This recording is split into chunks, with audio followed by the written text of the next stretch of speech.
नमस्कार दोस्तों, स्वागत है आप सभी का एक बार फिर से आपके अपने YouTube चैनल इम्प्रेसिव मैथ्स पर। आशा करता हूं कि आप सब अच्छे होंगे।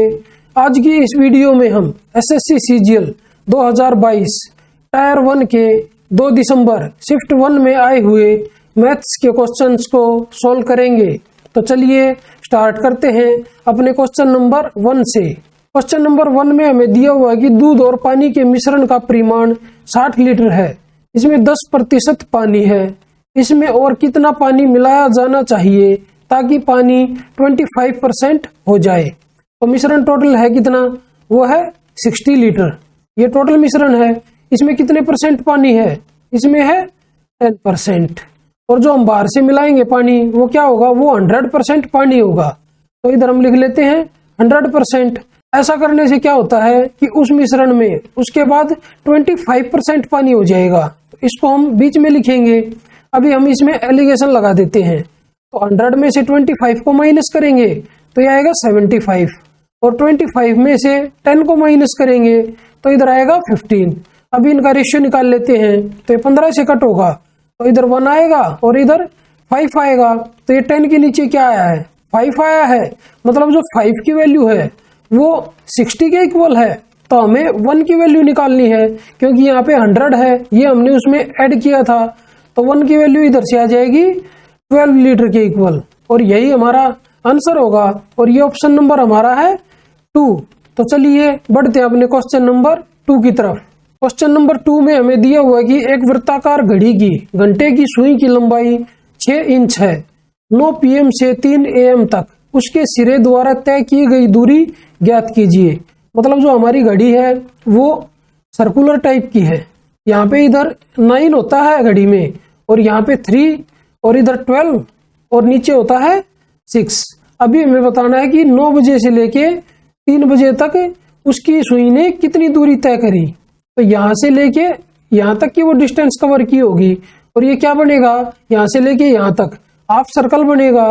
मतलब ये हो जाएगी पाई इंटू में r, क्योंकि जो पूरी की पूरी सर्कमफेरेंस होती है वो होती है 2πr, और उसका हाफ करेंगे तो वो हो जाएगा πr। और r की वैल्यू क्या है इसमें जो r की वैल्यू है वो है 6 इंच। तो ये हो जाएगा 6π इंच।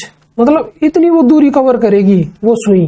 और ये ऑप्शन नंबर कौन सा हमारा, ये हमारा ऑप्शन नंबर है 2, 6π इंच। तो चलिए बढ़ते हैं अपने क्वेश्चन नंबर 3 की तरफ।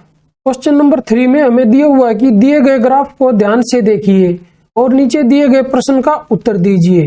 तो हमें एक ग्राफ दिया हुआ है, इसमें इधर दी हुई है छात्रों की संख्या और इधर दिए हुए हैं प्राप्त अंक। तो क्वेश्चन में हमसे पूछा है कि कितने छात्रों ने 135 से अधिक अंक प्राप्त किए।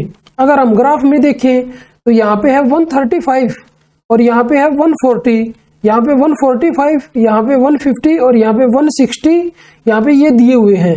हमें बताना है 135 से अधिक। अगर मैं इधर देखूं 135 से लेके 140 के बीच में, इधर 12 स्टूडेंट दिए हुए हैं हमें, लेकिन हमें नहीं पता कि जो ये 12 स्टूडेंट हैं इनके अंक कितने हैं। इनके अंक 135 भी हो सकते हैं, उससे ज्यादा भी हो सकते हैं। मतलब इसके बारे में हम कुछ नहीं बोल सकते। अगर हमें क्लियरली बताना है कि 135 से ज्यादा वाले कौन से होंगे, तो वो स्टूडेंट होंगे 18, और प्लस में 15, और प्लस में 14, और प्लस में 11। इन सभी को ऐड करेंगे तो हम निश्चित रूप से बता सकते हैं कि इनके अंक 135 से ज्यादा होंगे। इसमें इसलिए हम इस 12 को नहीं ले सकते, क्योंकि 12 का हमें पता ही नहीं कि उनके 135 हैं या 135 से ज्यादा हैं। मतलब इनके जो अंक है वो 135 से लेके 140 के बीच में है। इसलिए हम इन 4 को ही ऐड करेंगे, और इनको अगर ऐड करेंगे तो ये क्या आ जाएगा, इसको ऐड करेंगे तो ये 25, इसमें 15 ऐड करेंगे तो 40, और 40 में 18 ऐड करेंगे तो ये हो जाएंगे 58। और ये ऑप्शन नंबर हमारा है 4। तो चलिए बढ़ते हैं अपने क्वेश्चन नंबर 4 की तरफ। क्वेश्चन नंबर 4 में हमें दिया हुआ कि यदि x ग्रेटर देन 0 है और x की पावर 4 प्लस 1/x की पावर 4 इक्वल टू 2207 है, तो x की पावर 7 प्लस 1/x की पावर 7 का मान क्या है। इसकी वैल्यू हमें निकालनी है। और इसकी वैल्यू कैसे आती है, वो आएगी x की पावर 4 प्लस 1/x की पावर 4। इसको हम मल्टीप्लाई करेंगे x की पावर 3 प्लस 1 अपॉन में x की पावर 3 से, और इसमें से हम माइनस करेंगे x प्लस 1 अपॉन x को, तो हमारी x की पावर 7 प्लस 1 अपॉन x की पावर 7 ये वैल्यू आ जाएगी। तो अभी हमें ये वैल्यू दी हुई है, ये वाली वैल्यू और ये वाली वैल्यू अभी हम निकालेंगे इसका यूज करते हुए। तो हम ऐसा करते हैं, इसमें दोनों तरफ 2 ऐड कर देते हैं, यहाँ पे भी 2 ऐड करेंगे और यहाँ पे भी 2 ऐड करेंगे, तो ये बन जाएगा x square plus 1 upon x square का होल स्क्वायर, और इधर आएगा 2209, और ये 2209 जो है वो 47 का स्क्वायर है, तो ये स्क्वायर से स्क्वायर कट हो जाएगा। तो x square plus 1 upon x square equal to ये आएगा 47 के। अभी हम ऐसा करते हैं, इसमें भी दोनों तरफ 2 ऐड कर देते हैं, यहाँ पे भी 2 और यहाँ पे भी 2। अभी ये इधर वाली जो टर्म है ये बन जाएगी x प्लस 1 अपॉन एक्स का होल स्क्वायर, और ये इधर बन जाएगा 47 प्लस 2 49, और ये है 7 का स्क्वायर। अभी फिर स्क्वायर से स्क्वायर कट हो जाएगा, तो यहाँ से x प्लस 1 अपॉन एक्स की जो वैल्यू है वो आई है 7 के इक्वल। अभी हम इसका यूज करके x cube plus 1 upon x cube की वैल्यू निकालेंगे, और वो हमारी होगी 7 का क्यूब और माइनस में 3 इंटू 7, तो यह आ जाएगा 343 और माइनस में 21। अगर इसमें से ये माइनस करें तो यह आ जाएगा 322। अब ये सारी वैल्यू हम इसमें रख देते हैं। इसकी वैल्यू स्टार्टिंग में हमें दी हुई थी 2207, और इंटू में यह आएगा इधर से 322 और इसमें से माइनस होगा 7। अभी इन सभी को मल्टीप्लाई ना करके इनकी यूनिट डिजिट देख लेंगे, तो 7 और 2 की मल्टीप्लाई कितनी आएगी 14, और उसमें से 7 माइनस होगा, तो लास्ट में जो यूनिट डिजिट बचेगी वो 7 बचेगी। अभी हम अपने ऑप्शन देख लेते हैं, तो हमारे एक ही ऑप्शन में यूनिट डिजिट 7 है, और ये है ऑप्शन नंबर 4, मतलब यही हमारा राइट आंसर होगा। तो चलिए बढ़ते हैं अपने क्वेश्चन नंबर 5 की तरफ। क्वेश्चन नंबर 5 में हमें दिया हुआ है कि यदि एक गोले का व्यास 63 सेंटीमीटर है, तो इसकी रेडियस हो जाएगी 63 अपॉन में 2 सेंटीमीटर। तो गोले का कुल पृष्ठीय क्षेत्रफल क्या है? तो गोले का कुल पृष्ठीय क्षेत्रफल होता है 4 पाई आर स्क्वायर। अभी इसमें सारी वैल्यू रख देते हैं, ये हो जाएगा 4 इंटू 22 अपॉन में 7, और इंटू में यह आ जाएगा 63 अपॉन में 2, और इंटू में 63 अपॉन में 2। अब ये 4 से ये 2 इंटू 2 ये कट हो जाएगा, अभी 7 से ये इधर 9 आएगा। अभी हम इसकी यूनिट डिजिट अगर देखें तो ये आ जाएगी 9 27 दूनी 54, मतलब लास्ट में यूनिट डिजिट 4 आएगी। अगर हम अपने ऑप्शन देखें तो ये हमारा आंसर नहीं होगा और ये भी हमारा आंसर नहीं होगा, तो अभी हमारा आंसर हो सकता है ऑप्शन नंबर 2 या ऑप्शन नंबर 4। अभी अगर हम इसमें देखें तो ये हमारा क्या बचा था, ये बचा था 22 इंटू 63 और इंटू में 9, मतलब जो हमारा आंसर है वो 2 का मल्टीपल है। और अगर हम अपने इधर ऑप्शन देखें तो ये हमारा 2 का मल्टीपल है, लेकिन ये 4 का मल्टीपल है, क्योंकि ऑप्शन नंबर 2 4 से मल्टीप्लाई होगा, और यहाँ पे 4 कहीं पे भी नहीं है। इसका मतलब जो ये ऑप्शन नंबर 2 है ये भी हमारा आंसर नहीं हो सकता। तो हमारा आंसर कौन सा होगा? हमारा आंसर होगा ऑप्शन नंबर 4, 12,474 सेंटीमीटर स्क्वायर, और यही हमारा राइट आंसर होगा। तो चलिए बढ़ते अपने क्वेश्चन नंबर 6 की तरफ। क्वेश्चन नंबर 6 में हमें दिया हुआ है कि एक पेन 14% के लाभ के साथ रुपए 166.44 में बेचा गया, मतलब जो 114 की वैल्यू है वो है 166, और ये पॉइंट हटा देते हैं इधर 44 और अपॉन में 100। अभी हम इसमें 100 की वैल्यू निकाल लेते हैं, तो 100 की वैल्यू हो जाएगी 16644 अपॉन में 100 और इंटू में 100 अपॉन में 114। अभी इससे ये कट हो जाएगा। अभी हम 114 से इसको डिवाइड कर लेते हैं, तो 16644। इसको अगर हम डिवाइड करें 114 से तो ये सबसे पहले 1 पे जाएगा, तो 114, तो इधर बचेगा 2 5, तो 4 उतार लेते हैं। तो अभी ये फिर 4 पे जाएगा, तो ये आ जाएगा 4 5 और 6। अभी 14 में से 6 गया 8, 11 में से 5 गया 6, इधर आएगा 4। अभी ये जाएगा 6 पे, 14 6 84 और 6, तो ये आ गया 146। इसको कट करेंगे तो ये आ जाएगा 146, मतलब जो हमारा कॉस्ट प्राइस आया है वो आया है 146 के इक्वल। अभी उसने बोला है यदि इसे रुपए 154.76 में बेचा जाता, तो लाभ या हानि का प्रतिशत क्या होता है। मतलब जो हमारा सेलिंग प्राइस दिया हुआ है वो है 154.76। अभी सीपी कम है और एसपी ज्यादा है, मतलब हमें प्रॉफिट होगा। मतलब जो ये ऑप्शन नंबर 3 है और 4 है ये हमारे आंसर नहीं होंगे क्योंकि इनमें लॉस दिया हुआ है। अभी हमारा आंसर होगा ऑप्शन नंबर 1 या फिर ऑप्शन नंबर 2, इन दोनों में से कोई भी एक आंसर होगा। तो अभी इधर से प्रॉफिट अगर निकाले तो इन दोनों में डिफरेंस कितना है, तो ये डिफरेंस है 8.76 का, और कॉस्ट प्राइस कितना है 146, और परसेंटेज में बताना है तो इनटू में 100। अभी ये इस दशमलव से ये 2 जीरो कट हो जाएंगी। अभी ये कितने पे जाएगा, अभी अगर हम अपने ऑप्शन देखें तो इधर 5 है और इधर 6 है। 5 की मल्टीप्लाई करूंगा 146 के साथ तो लास्ट में 0 आएगी, और 6 के साथ करूंगा तो लास्ट में 6 आएगा। मतलब जो हमारा आंसर होगा वो आंसर होगा ऑप्शन नंबर 2, 6% लाभ। तो चलिए बढ़ते हैं अपने क्वेश्चन नंबर 7 की तरफ। क्वेश्चन नंबर 7 में हमें दिया हुआ कि रुपए 6000 की राशि 2 समान वार्षिक किस्तों में चुकाई जानी है। प्रत्येक किस्त का भुगतान प्रत्येक वर्ष के अंत में किया जाना है। यदि ब्याज 2% प्रति वर्ष की दर से वार्षिक रूप से चक्रवृद्धि किया जाता है तो प्रत्येक किस्त कितनी होगी, दशमलव के 2 स्थानों तक पूर्णांकित। तो हमें रेट दी हुई इधर 2%। इसको अगर फ्रैक्शन में कन्वर्ट करें तो ये हो जाएगा 2/100। अगर इसको सोल्व करें तो ये आएगा 1/50, और हमें दिए हुए हैं 2 वर्ष। अगर हम किस्त देखें तो वो हो जाएगी हमारी 51 की, क्योंकि अगर हम देखें इधर धन ये लिख लेते हैं और इधर किस्त लिख देते हैं, तो ये जो नीचे है इधर 50 ये धन है तो इधर लिख देते हैं, और 1 रुपये ब्याज है तो किस्त कितनी हो जाएगी टोटल 51 हो जाएगी।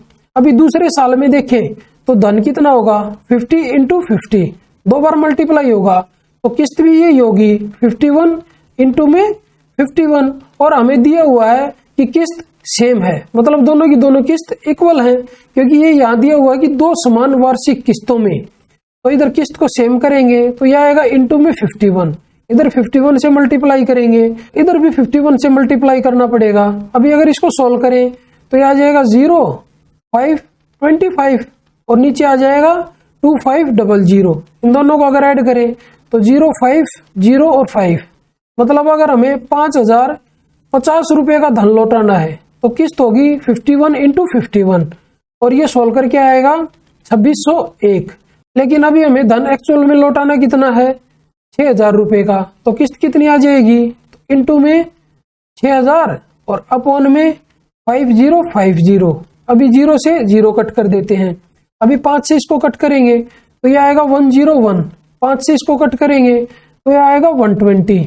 अभी अगर इसको सोल्व करें, इसको 101 की बजाय अगर हम 100 मान लें तो यह आ जाएगा 26.01, और इसकी मल्टीप्लाई 120 से करेंगे तो यह आ जाएगा 0, 12 एकम 12, 12 छिक 72, 2 7, 12 दूनी 24, 24 और 7 31।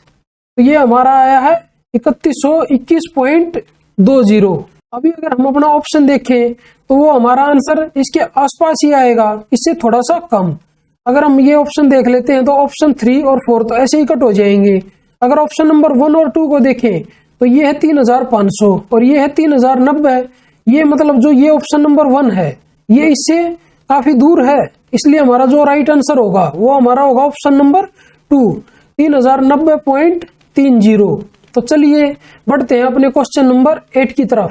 क्वेश्चन नंबर 8 में हमें दिया हुआ है कि एक पुलिसकर्मी को 97 मीटर की दूरी से एक चोर दिखाई देता है। चोर भागने लगता है और पुलिसकर्मी उसका पीछा करता है।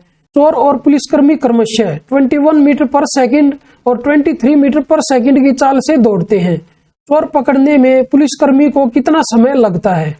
तो ये चोर की स्पीड है और ये पुलिस वाले की स्पीड है, और टोटल डिस्टेंस है कितनी दोनों के बीच में, वो है 97 मीटर। और इनकी रिलेटिव स्पीड कितनी हो जाएगी, इसमें से ये माइनस करेंगे तो रिलेटिव स्पीड होगी 2 मीटर प्रति सेकंड। इसको अगर कट करें तो मीटर से मीटर कट हो जाएगा। अभी 2 से इसको डिवाइड करेंगे तो 2 चौक 8 और ये आएगा 2 8 16 और इधर 0.5 और ये आ जाएगा सेकंड में। मतलब पुलिस वाले को चोर को पकड़ने में 48.5 सेकंड लगेंगे, और ये हमारा ऑप्शन नंबर है 4। तो चलिए बढ़ते अपने क्वेश्चन नंबर 9 की तरफ। क्वेश्चन नंबर 9 में हमें दिया हुआ है कि रुपये 702 को राम, रमेश और नरेश के बीच गलती से 1/3 अनुपात 1/4 अनुपात 1/6 के अनुपात में विभाजित करने के बजाय इसे 3:4:6 के अनुपात में विभाजित कर दिया गया था। सबसे अधिक किसने और कितना लाभ प्राप्त किया। मतलब हमें उसे डिवाइड करना था इस रेशियो में, लेकिन गलती से हमने कर दिया इस रेशियो में। तो इधर हम लिख लेते हैं राम और इधर आ जाएगा रमेश और इधर साइड में आ जाएगा नरेश। तो हमने किस रेशियो में डिवाइड करना था, इस वाले में। इसको सिंपल फॉर्म में कन्वर्ट कर लेते हैं। तो सभी को 12 से मल्टीप्लाई कर देते हैं। तो ये आ जाएगा इधर 4, इधर 3 और इधर 2। मतलब हमें इस रेशियो में डिवाइड करना था। इन सभी को ऐड करेंगे तो 9 आएगा, लेकिन गलती से हमने इस रेशियो में कर दिया। तो ये अनुपात है 3:4:6। इसको ऐड करेंगे तो 4 3 7 और 6 13। अभी रुपए कितने थे 702।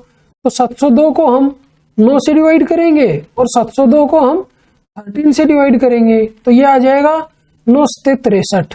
तो ये 7 बचेगा, 9 8 72। इधर इसको सोल्व करें तो ये आ जाएगा 13 5 65 और 13 चौक 52। अभी 78 की मल्टीप्लाई इसके साथ करेंगे और 54 की मल्टीप्लाई इसके साथ करेंगे। तो ये आ जाएगा 4 8 32, 2 3, 4 7 28 और 3 31। तो ये आएगा 312। अभी 54 की मल्टीप्लाई करेंगे 3 के साथ। तो ये आएगा 3 चौक 12, 2 1 हासिल, 3 5 15 और 1 16। अभी 3 की मल्टीप्लाई 78 के साथ। तो ये आ जाएगा 3 8 24, 4 2 हासिल, 3 7 21 और 2 23, 234 और 4 की मल्टीप्लाई 54 के साथ। तो 54 दूनी 108, दूनी 216, तो 216। अभी 78 की मल्टीप्लाई 2 के साथ। तो ये हो जाएगा 2 8 16, 6 1 हासिल, 2 7 14 और 1 15, 156 आया है। अभी 54 के साथ 6 की मल्टीप्लाई करेंगे तो 6 चौक 24, 2 हासिल, 6 5 30 और 2 32। मतलब उनको रुपए मिलने कितने थे, इतने मिलने थे, लेकिन गलती होने की वजह से मिले कितने, इतने मिले। तो हमें क्या बताना है, हमें बताना है कि सबसे अधिक किसने और कितना लाभ प्राप्त किया। मतलब जिसको पहले कम मिलते अब ज्यादा मिले हैं उसको लाभ मिलेगा। तो यहाँ पे 312 मिलते थे इसको पहले, अभी 162 मिले, इसको तो हानि होगी। तो ये वाला ऑप्शन गलत है। अभी अगर रमेश को देखें, इसको 234 पहले मिलते थे, मिले कितने अभी बाद में गलती की वजह से 216, इसको भी हानि हुई। तो ये वाला ऑप्शन भी नहीं होगा। मतलब जो हमारा आंसर आएगा उसमें नरेश आएगा। तो ये नरेश इधर है, तो ये राम को भी कट कर देंगे, रमेश को भी और राम को भी। मतलब जो हमारा आंसर है वो आएगा नरेश वाला। और ये है ऑप्शन नंबर 3। मतलब नरेश को लाभ होगा और कितना लाभ होगा, वो लाभ होगा 168 का। तो चलिए बढ़ते अपने क्वेश्चन नंबर 10 की तरफ। क्वेश्चन नंबर 10 में हमें दिया हुआ है कि नीचे दी गई तालिका 5 विभिन्न कंपनियों द्वारा सौंदर्य उत्पादों के उत्पादन को दर्शाती है।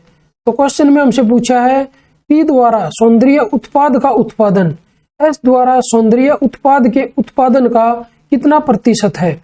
तो टी में कितना है 70 है और एस में कितना है 50 है। तो ये हो जाएगा 70 अपॉन में 50 और परसेंटेज में बताना है तो इनटू में 100। इसको कट करें तो इधर 2 आएगा और ये आ जाएगा 140%। और ये ऑप्शन नंबर हमारा है 3। तो चलिए बढ़ते हैं अपने क्वेश्चन नंबर 11 की तरफ। क्वेश्चन नंबर 11 में हमसे पूछा है कि 15% और 5% की दो क्रमिक छूटों के बराबर एकल छूट प्रतिशत क्या है। तो सबसे पहले इन दोनों को ऐड करेंगे, ये आएगा 20 और इसमें से माइनस करेंगे 15 इंटू 5 अपॉन में 100। तो ये आ जाएगा 20 माइनस 0.75। अभी इसको सॉल्व करके ये हमारा आ जाएगा 19.25%। और ये ऑप्शन नंबर हमारा है 1।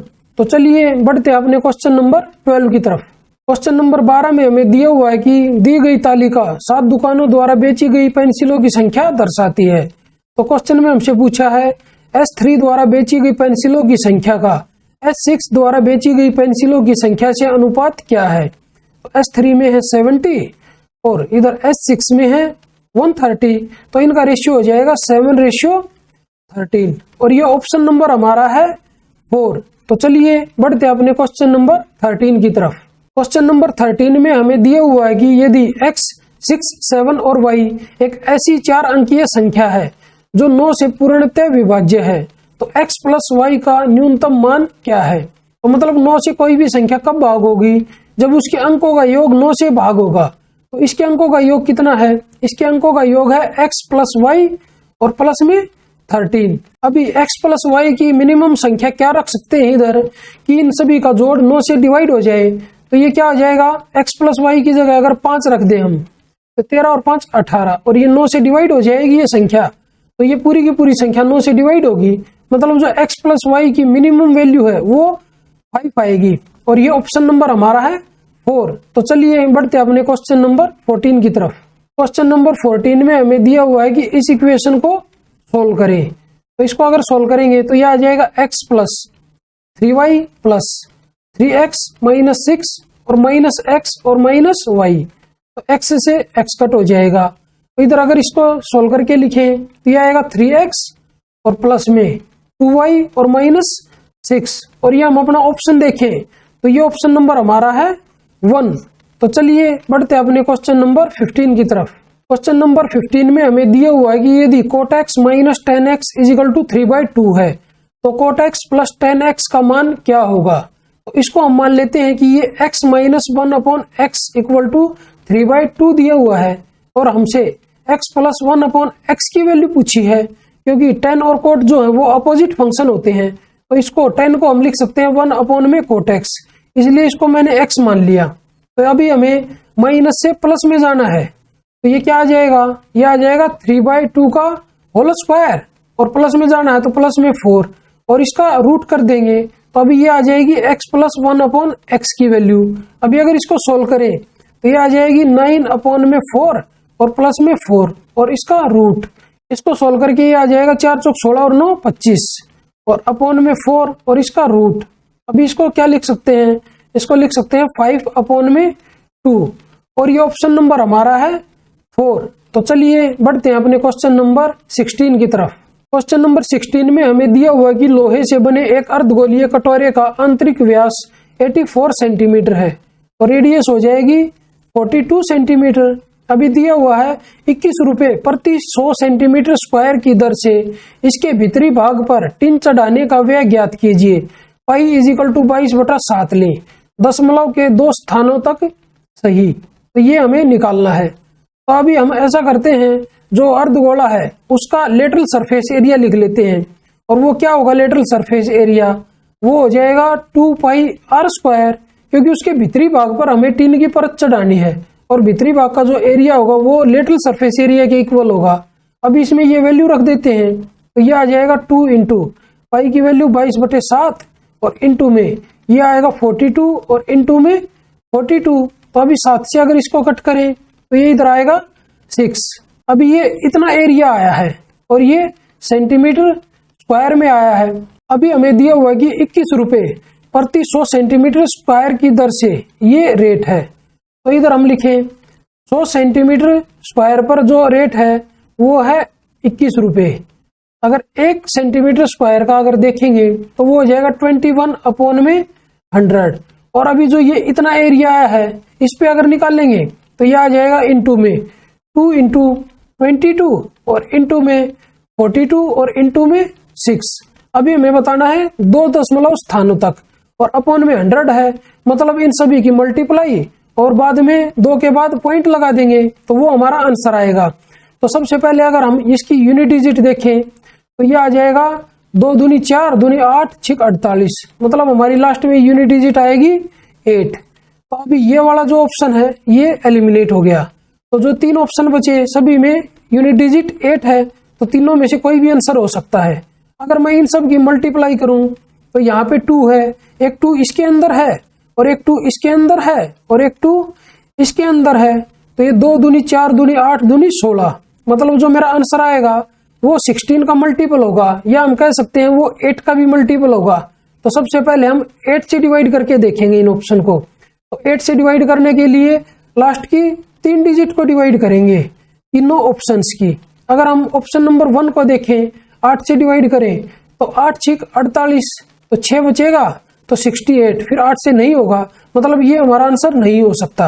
अगर मैं ऑप्शन नंबर 2 को 8 से डिवाइड करूं तो 8 है कम 8, फिर 0 8 6 48, मतलब जो ये ऑप्शन नंबर 2 है ये हमारा आंसर हो सकता है। अब ये ऑप्शन नंबर 3 को अगर चेक करें तो ये आ जाएगा 8 6 48, तो 6 बचेगा फिर 68, मतलब ये भी हमारा आंसर नहीं हो सकता। तो हमारा जो राइट आंसर होगा वो आंसर होगा हमारा ऑप्शन नंबर 2।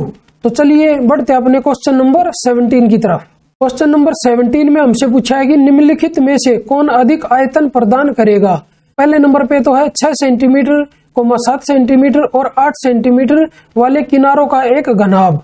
इसका वॉल्यूम कितना हो जाएगा, वो हो जाएगा 6 × 7 × में 8, तो 8 7 56, 56 दूनी 112 और इंटू में 3, तो ये आ जाएगा 336 के इक्वल। अभी सेकंड नंबर पे दिया हुआ 7 सेंटीमीटर किनारे का एक घन, इसका वॉल्यूम हो जाएगा 7 का क्यूब और ये आएगा 343 के इक्वल। अभी ज्यादा वॉल्यूम किसका है, अभी ज्यादा वॉल्यूम ये है और ये वॉल्यूम है घन का, मतलब जो हमारा ऑप्शन होगा वो होगा ऑप्शन नंबर 3, घन का आयतन अधिक होगा, यही हमारा राइट आंसर है। तो चलिए बढ़ते हैं हमने क्वेश्चन नंबर 18 की तरफ।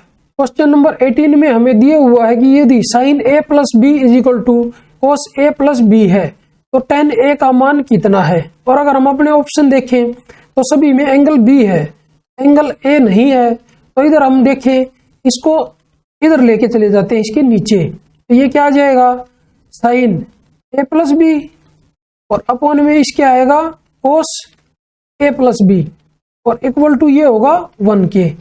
तो ये क्या है, ये है tan a + b और tan a + b की वैल्यू है 1 के इक्वल। तो tan a + b का फॉर्मूला क्या होता है, वो होता है tan a + tan b और अपॉन में 1 - tan a और इंटू में tan b इक्वल टू 1। अभी क्रॉस मल्टीप्लाई कर लेते हैं, इधर इसको लेके जाते हैं और 1 के साथ मल्टीप्लाई कर देते हैं, तो ये आ जाएगा tan a और प्लस में tan b और इक्वल टू ये आएगा 1 - tan a और इंटू में tan b। अभी हमें tan a का मान निकालना है, तो tan a वाली जो भी टर्म है उनको एक तरफ कर लेते हैं, इसमें tan a है और यहाँ पे tan a है, तो इसको इस तरफ लेके आ जाते हैं, तो ये हो जाएगा tan a और प्लस में tan a इंटू में tan b और इक्वल टू 1, इसको इस तरफ लेके चले जाते हैं माइनस, ये आएगा 1 - tan b। अभी इसमें से tan a कॉमन ले लेते हैं, तो अंदर बचेगा 1 + tan b और इक्वल टू 1 - tan b। इधर से अगर tan a की वैल्यू निकालें तो वो आ जाएगी 1 - tan b और अपॉन में 1 + tan b। अगर हम अपना ऑप्शन देखें तो ऑप्शन कौन सा हमारा, ये हमारा ऑप्शन नंबर है 3। तो चलिए बढ़ते हैं अपने क्वेश्चन नंबर 19 की तरफ। क्वेश्चन नंबर 19 में हमें दिया हुआ है कि एक चुनाव में 8% मतदाताओं ने अपना मत नहीं डाला, 2 उम्मीदवारों ने चुनाव लड़ा जिसमें जीतने वाले उम्मीदवार को कुल मतों के 48% मत मिले और वह 1100 मतों से चुनाव जीत गया। चुनाव में मतदाताओं की कुल संख्या ज्ञात कीजिए, यह देखते हुए कि डाले गए सभी मत वैध थे। तो सभी जो टोटल मतदाता हैं उनको हम 100 मान लेते हैं, उसमें से 8% ने अपना मत नहीं डाला, तो कितना ने डाला, 92 ने अपना मत डाला। तो अभी हमें दिया हुआ है कि जो जीतने वाला उम्मीदवार था, मतलब विनर होगा एक, तो एक होगा लूजर। विनर को कुल मतों के 48% मत मिले और कुल कितने थे 100, इसका 48% इसको मिले। अभी उसको कितने मिले होंगे दूसरे को, तो टोटल डले कितने थे 92, इसमें से ये माइनस करेंगे 48, तो ये आ जाएगा 44। अब इन दोनों का डिफरेंस है कितना, 4% के इक्वल है और 4% की वैल्यू क्वेश्चन में कितनी दी हुई है 1100, क्योंकि उसने बोला कि विनर को 1100 मत ज्यादा मिले क्योंकि वो 1100 मतों से जीत गया, तो 4% की जो वैल्यू है वो 1100 के इक्वल है। अभी हमें 100% की वैल्यू निकालनी है, तो ये इसका कितने गुना है, ये इसका 25 गुना है, तो इसका भी 25 गुना कर देंगे, तो ये आ जाएगा 0 0 5 7 और 2, मतलब जो टोटल मतदाता थे वो थे 27,500।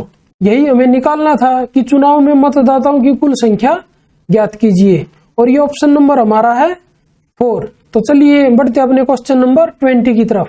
क्वेश्चन नंबर 20 में हमें दिया हुआ है कि दी गई आकृति में ट्राइंगल PQR में एक अंतःवृत्त इस प्रकार खींचा गया है कि भुजाएं PQ, QR और RP क्रमशः DEF पर स्पर्श करती हैं यदि भुजा की लंबाइयां PQ = 15 सेंटीमीटर, QR = 11 सेंटीमीटर और RP = 13 सेंटीमीटर है तो PD की लंबाई ज्ञात कीजिए। अभी अगर हम अपनी फिगर में देखें तो उसमें ट्रायंगल के अंदर एक सर्कल दिया हुआ है, तो ऐसे PD की जो लेंथ है वो PF के इक्वल होगी, क्योंकि एक ही बिंदु से किसी वृत्त पर खींची गई स्पर्श रेखाएं हैं तो इनकी लंबाई को हम A मान लेते हैं, तो ये भी A और ये भी A, और इस लेंथ को हम B और B मान लेते हैं, इस लेंथ को हम C और C मान लेते हैं। अगर हम इन सब को ऐड कर दें तो इन सब को ऐड करके क्या आ जाएगा, यह आएगा 2 × A + B + C, और ये किसके इक्वल होगा, ये तीन भुजाएं हमें इधर दी हुई हैं, इन सभी को अगर ऐड करें तो 3 और 1 4 और 5 9, इधर 9 आएगा और 1 + 1 + 1 3, तो A + B + C की जो वैल्यू आएगी वो आएगी 39/2 के इक्वल।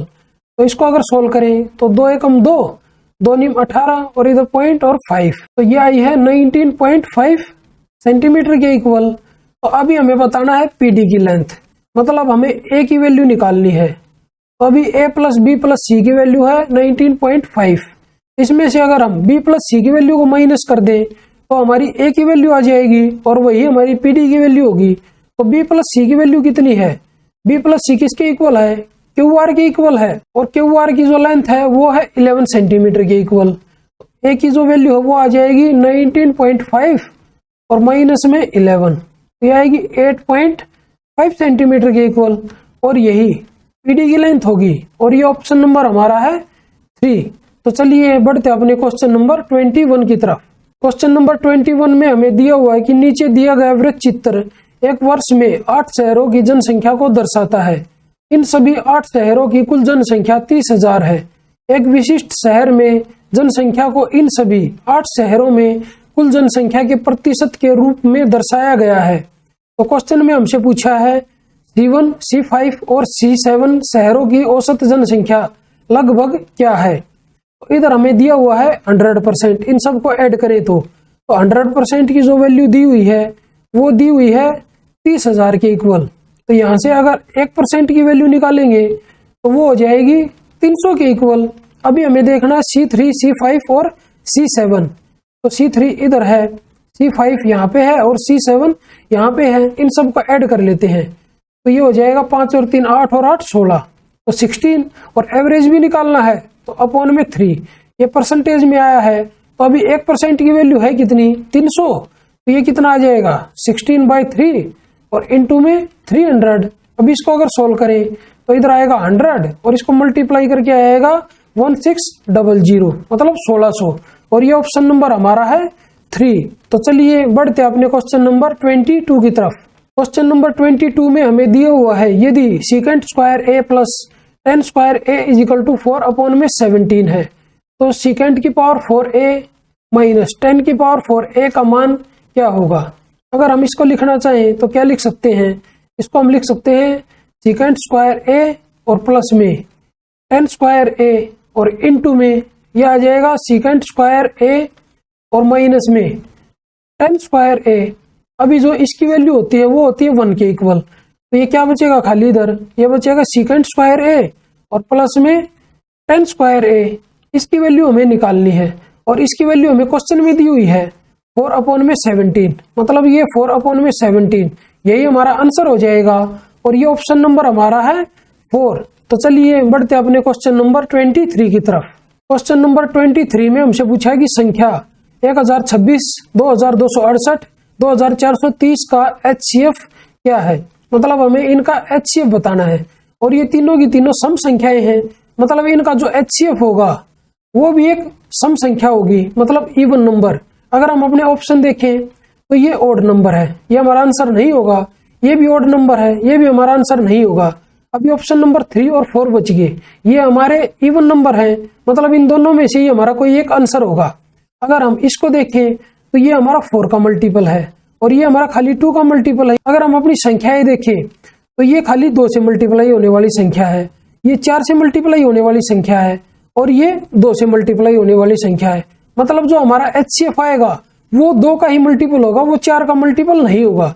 मतलब जो ये संख्या 108 है, ये 4 का मल्टीपल है, तो ये भी हमारा आंसर नहीं हो सकता। तो हमारा राइट आंसर कौन सा होगा? हमारा राइट आंसर होगा ऑप्शन नंबर 4।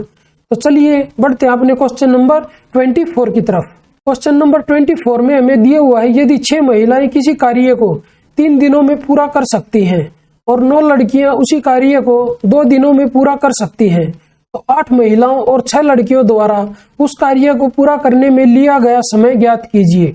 तो स्टार्टिंग में हमें दिया हुआ है 6 महिलाएं 3 दिन में कार्य करती हैं, तो 1 दिन में करवा लेते हैं, तो 18 वुमेन हो जाएंगी। और 9 लड़कियां 2 दिन में कार्य करती हैं, तो इनसे भी 1 दिन में करवा लेते हैं, तो ये भी 18 गर्ल्स हो जाएंगी। ये भी ये दोनों इक्वल होंगी, क्योंकि ये 1 दिन में काम करती हैं, ये भी 1 दिन में और ये भी 1 दिन में। तो यहाँ से वुमेन और गर्ल्स की एफिशिएंसी का रेशियो आ जाएगा 1:1। तो ये एफिशिएंसी का रेशियो आया है। अभी टोटल वर्क निकाल लेते हैं, या तो इससे निकाल लें या इससे। तो टोटल वर्क जो है वो आ जाएगा 18 के इक्वल। अभी हमें बताना है कि 8 महिलाओं और 6 लड़कियों द्वारा उस काम को कितने दिन में किया जाएगा। तो 8 महिलाएं एक काम करती है, 1 महिला 1 दिन में, तो 8 महिलाएं 8 काम करेंगी और 6 लड़कियां 6 काम करेंगी, तो 14 काम होगा। और काम कितना है? 18। तो कितने दिन लगेंगे? 18/14। इसको सोल्व करेंगे तो ये आएगा 9/7। मतलब इतने दिन में ये काम को पूरा करेंगी। और ये हमारा ऑप्शन नंबर है 3। तो चलिए बढ़ते हैं अपने क्वेश्चन नंबर 25 की तरफ। क्वेश्चन नंबर 25 में हमें दिया हुआ है कि यदि x इक्वल टू √5 - 2 अपॉन में √5 + 2 है, तो x² + 1/x² का मान क्या है? तो इसका मान हमें निकालना है। तो ये इधर x है, तो ये क्या है? x। इसको अगर सोल्व करें रेशनलाइज करके, तो ये आ जाएगा 5 + 4 9 और माइनस ये आएगा 4√5 और अपॉन में इसके आएगा 5 - 4 1 आएगा, क्योंकि रेशनलाइज करेंगे तो ऊपर आएगा √5 - 2 पूरे का होल स्क्वायर और नीचे आएगा a + b और इनटू में a - b, तो वो हो जाएगा a² - b²। मतलब इसका स्क्वायर माइनस में इसका स्क्वायर, तो 1 आएगा। तो ये x की वैल्यू आई है, तो इधर से 1/x की वैल्यू और निकाल लेते हैं। तो ये 1/x की वैल्यू हो जाएगी 1/9 - 4√5। इसको रेशनलाइज करेंगे तो ये आ जाएगा 9 प्लस में 4√5 और अपॉन में इसके क्या आएगा? यही आएगा। तो ये हो जाएगा 9 9 81 और माइनस 4 चौक 16 पंजे 80, तो अपॉन में 1 बचेगा। तो 1/x की वैल्यू आ जाएगी 9 प्लस में 4√5। अभी हम ऐसा करते हैं, x + 1/x को ऐड कर देते हैं, तो ये आ जाएगा 9 - 4√5 और प्लस में 9 + 4√5। ये माइनस का और ये प्लस का ये कट हो जाएंगे आपस में, तो x + 1/x की वैल्यू आ जाएगी 18 के इक्वल। अभी हमें बतानी है x² + 1/x² की वैल्यू। इधर से अगर x² + 1/x² की वैल्यू निकालें तो वो आएगी 18 का स्क्वायर और -2। 18 का स्क्वायर होता है 324 और -2, इसको सोल्व करके ये वैल्यू आ जाएगी 322 के इक्वल। और ये ऑप्शन नंबर हमारा है 2।